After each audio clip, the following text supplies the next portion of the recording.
Hi hello welcome back to our channel Vani's diary. ఈరోజు నా morning రొటీన్లో బ్రేక్ఫాస్ట్ అండ్ అలాగే లంచ్ రెసిపీస్ ఏమేమి చేస్తానో చూసేయండి.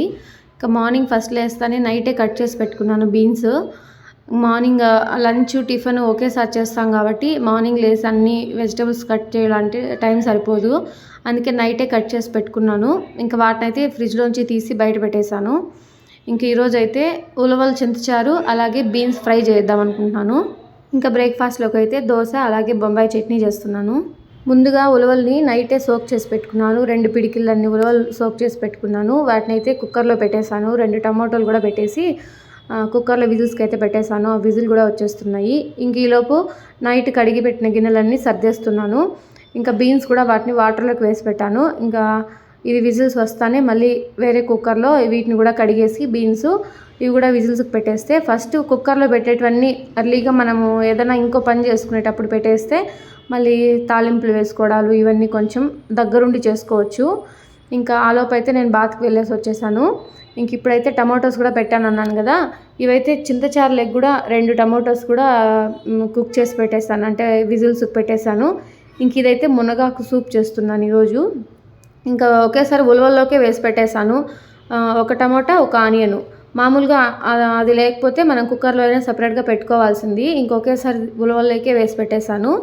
ఇంక ఇందులోకైతే నేను ఉడకబెట్టిన ఆనియన్ ఒకటి, టమాటో ఒకటి, ఒక 4 పీసులు గార్లిక్, ఒక 4 పీసులు అల్లము, కొద్దిగా మిరియాలు, కొద్దిగా జీలకర్ర వేసాను. ఇంకేం వేయలేదు. వీటిని బాగా మునగాకు పొడి చూసారు కదా, బాగా 2 టీ స్పూన్స్ అలా వేసాను. వీటిని బాగా మిక్సీకి పట్టుకునేసిన తర్వాత కొద్దిగా ఉప్పు వేసుకొని మనకి ఎంత కన్సిస్టెన్సీ కావాలో కొంచెం పల్చగా ఉండేలాగా వాటర్ వేసుకునేసి వీటిని అంటే వేడి చేసుకోవాలి. అంతే మనకి సూప్ రెడీ అయిపోతుంది. ఇంకా చింతచారు కోసం అదే మిక్సీ జార్లో కట్ చేసి పెట్టుకున్నాను కదా కుక్ చేసి, ఈ రెండు టమాటోస్ని వేసేసి వాటర్ని సపరేట్ చేసేసి ఈ ఉలవలు కూడా ఇందులోకి వేసేసి ఇందులో కారము అలాగే మనం గార్లిక్ వలిచి పెట్టుకున్న గార్లిక్, కొద్దిగా జీలకర్ర కూడా యాడ్ చేసుకోవాలి. ఇంకా కొత్తిమీర ఉంటే వేసుకోవచ్చు, నా దగ్గర అయితే లేదు. ఇంకా వంచేసి నీళ్ళు కొంచెం వేడిగా ఉంటాయి కదా, అందులోకి చింతపండు వేసామంటే తొందరగా సాఫ్ట్ అయిపోతుంది. అందుకే మనకి చింతచారుకి ఎంత చింతపండు కావాలో అంత చింతపండు హాట్ వాటర్లో వేసి పెట్టేశాను. ఇంక ఇది మిక్సీ బట్టి పెట్టుకున్నాను. ఇంక ఇందులో తాలింపు కోసం ఆనియన్స్ కట్ చేసుకుంటున్నాను. ఇదైతే బీన్స్ కుక్కర్లో, బీన్స్ ఒక్క విజిల్ వస్తే సరిపోతుంది. ఇంకా బొంబాయి చట్నీ కూడా చేయాలి కదా, దానికోసం కూడా ఒక ఆనియన్ అలాగే గ్రీన్ చిల్లీస్ కూడా తీసుకున్నాను. ఇంకా దోసపిండి అయితే ఫ్రిడ్జ్లోంచి తీసి బయట పెట్టేశాను. నేనైతే బొంబాయి చట్నీ అంటాము, లేకపోతే సాగు అంటాము, శనగపిండి చట్నీ అలా ఏదైనా పిలవచ్చు. ఇంకా మనం మునగాకు సూప్ అయితే బాగా బాయిల్ అవుతుంది కదా, ఇంక ఈ స్టేజ్లో మనం ఆఫ్ చేసేసి కొద్దిగా గోరువెచ్చగా అయిన తర్వాత తాగేయచ్చు. టేస్ట్ అయితే నిజంగానే చాలా బాగుంటుంది. నాకైతే బాగా నచ్చింది. మేమైతే డే బై డే చేసినా తాగేస్తారు. మేమైతే వీక్లీ ట్వైస్ అలా తాగుతున్నాము. మునగాకు అయితే ఫ్రెష్గా ఉండేది అవైలబుల్ లేదనేసి మేము ఆకుల్ని ఎండబెట్టి పౌడర్ చేసి పెట్టుకున్నాను. అది కూడా సేమ్ టేస్ట్ ఉంది, కలర్ కూడా ఏమీ చేంజ్ లేదు. పచ్చి ఆకులు వేసినా అలాగే ఉంది, పొడి వేసినా అలాగే ఉంది. ఇంకా నేనైతే ఒక పక్క బొంబాయి చట్నీకి ఒక పక్క చింతచారుకి రెండు పక్కల పెట్టేశాను. నాకు ఈ 2 బర్నర్ స్టవ్తో చాలా ఇబ్బంది అయిపోతుంది.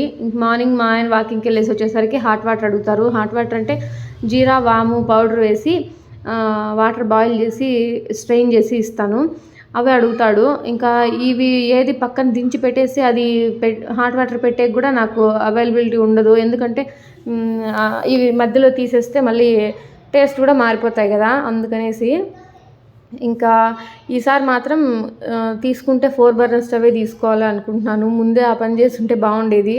ఇంకా అప్పుడు మేము తీసుకున్నప్పుడు ఇద్దరమే కదా, ఇద్దరి కోసం ఎందుకు 4 బర్నర్స్ అని నేనే ఆలోచించాను అలాగా. ఇప్పుడు తెలుస్తుంది నాకు 4 బర్నర్స్ తీసుకునేసి ఉంటే బాగుండేది అని. ఇంక ఇక్కడ చట్నీ కూడా రెడీ అయిపోయింది. ఇంకా ప్రాసెస్ అయితే అందరికీ తెలిసే ఉంటుంది. నేను ఇందులోకి ఆలు ఏం వేయలేదు, ఆలు వేయకుండా కూడా ప్లెయిన్గా చేసేస్తాను ఇలాగే. ఇంకా దోసపిండి అయితే ఇది మా కిందింట్లో వాళ్ళ ఆంటీ వాళ్ళు ఉన్నారని చెప్పాను కదా, వాళ్ళ తమ్ముడు వాళ్ళు మైసూరు నుంచి క్యాటరింగ్కి వచ్చారు బెంగళూరుకి. ఇంకా వాళ్ళు క్యాటరింగ్ చేసినప్పుడు పిండి ఎక్కువ మిగిలిపోయిందనేసి దోసపిండి ఇడ్లీ పిండి నాకు ఆంటీ పంపించారు. అందుకోసం ఇంకా వైట్ దోశలు అయితే వేస్తున్నాను, ఇదే లాస్ట్. ఇంకో నాకు కూడా లాస్ట్లో సరిపోలేదు. ఒక దోశ అయితే నేను మామూలు జొన్న సద్దులు వేసి చేస్తాను కదా, ఆ దోశ వేసుకున్నాను. నేనైతే చేయనే లేదు. ఆల్మోస్ట్ 7 మంత్స్ అట్లా అవుతోంది. ఓన్లీ ప్లెయిన్ రైసు, ఉద్దిపప్పు వేసి చేసిందైతే లేనే లేదు దోశ. ఎప్పుడు జొన్నలు, సద్దలు మిక్సే వేస్తున్నాను. ఇంకా బాక్స్కి అయితే స్నాక్స్ బాక్స్కి పోమోగ్రానైట్ ఈ విధంగా ఒలిచి పెట్టుకునేస్తాను. 1 కేజీ వరకు తీసుకొని వస్తారు పోమోగ్రానైట్. అన్నీ ఒకేసారి ఒక 4 కాయలు వస్తాయి అంతే. అన్నీ ఒకేసారి ఒలిచేసి గింజలు బాక్స్లో స్టోర్ చేసి పెట్టుకునేస్తాను. ఇంకా వాటిని స్నాక్స్ బాక్స్కి పెట్టేసి ఒక చిన్న డబ్బాలో చట్నీ వేసేసి దోశ కూడా పీసులుగా చేసి పెట్టాలా, వాళ్ళకి తుంచుకునేది రాదనేసి పిల్లలకి. ఇంకా బీన్స్ కూడా మనకి బాగా కుక్ అయిపోయాయి. ఒక పక్క బీన్స్ ఫ్రై చేసేస్తున్నాను. ఎంత తొందరగా చేసినా కూడా అప్పటికే టైం అయిపోతూనే ఉంటుంది. ఒక్క నిమిషం కూడా ఖాళీ ఉండదు. ఈ మధ్యలో మళ్ళీ గిన్నెలు కడుక్కోవడం ఒకటి. మా చిన్నోడైతే లేచి పరుపుల పైన ఇంక వాళ్ళ అన్న లేడు కదా, అందరు లేచేసేసరికి వచ్చి హాల్లో పడుకున్నాడు సోఫాలో. అక్కడ కూడా చలి వేస్తుందంట, అందుకని బెడ్షీట్ ఫుల్ కప్పుకోవాలంట. బాగా కప్పుకొని పడుకున్నాడు. బాగా హ్యాపీగా. ఇప్పుడేమో 8:30 అలా లేస్తున్నాడు. నెక్స్ట్ ఇయర్ నుంచి స్కూల్కి వేసినప్పుడు ఉంటుంది. ఇంకా నేనైతే లాస్ట్ వీడియోలో చెప్పాను కదా, అంటే లాస్ట్ టైం ఒకసారి వీడియోలో చెప్పాను కదా హెచ్పివి వ్యాక్సిన్ గురించి. నేనైతే సెకండ్ డోస్ కూడా అయిపోయింది నాది. 21st సెకండ్ డోస్ కూడా అయిపోయింది. ఇంకా థర్డ్ డోసు ఏప్రిల్లో అలా ఇచ్చారు. అదే లాస్ట్. ఎవరైనా ఎంక్వైరీ చేశారా కనీసము, లేకపోతే అట్లీస్ట్ దాని గురించి తెలుసుకున్నారా, లేదన్నా ఎవరైనా కనుక్కొని వేసుకునే ఇంట్రెస్ట్ ఉంటే ప్లీజ్ మీ దగ్గరలో ఉన్న గైనకాలజిస్ట్ని కన్సల్ట్ అవ్వండి. ఎందుకంటే ఇది లేడీస్ హెల్త్ ఇష్యూస్కి అన్నిటికీ మంచిది అని చెప్తున్నారు. అందుకోసమే కొంచెం ఇంట్రెస్ట్ పెట్టి ఆలోచించండి. ఇంకా బీన్స్ ఫ్రై అయితే అయిపోయింది. కొంచెం సాల్టు, కారం పొడి, ధనియాల పొడి కొంచెం వేసి ఒక స్పూన్ కొబ్బరి పొడి కూడా వేశాను. ఇంకా మునగాకు సూప్ అయ్యేలోపు గగన్ స్నానం కూడా చేసి వచ్చేసాడు. ఇంకా సూప్ తాగుతాను అంటుంటే తాగుతున్నాడు. వేడిగా ఉందంట, అందుకనే అట్లా అంటున్నాడు. టేస్ట్ బాగలేకేం కాదు, వేడిగా ఉందని అలా అంటున్నాడు. వేడి ఉందనేసి కొంచెం గోరువెచ్చగా తాగితేనే అది టేస్ట్ కూడా బాగుంటుంది. మరీ చల్లగా అయిపోతే అస్సలు బాగుండదు.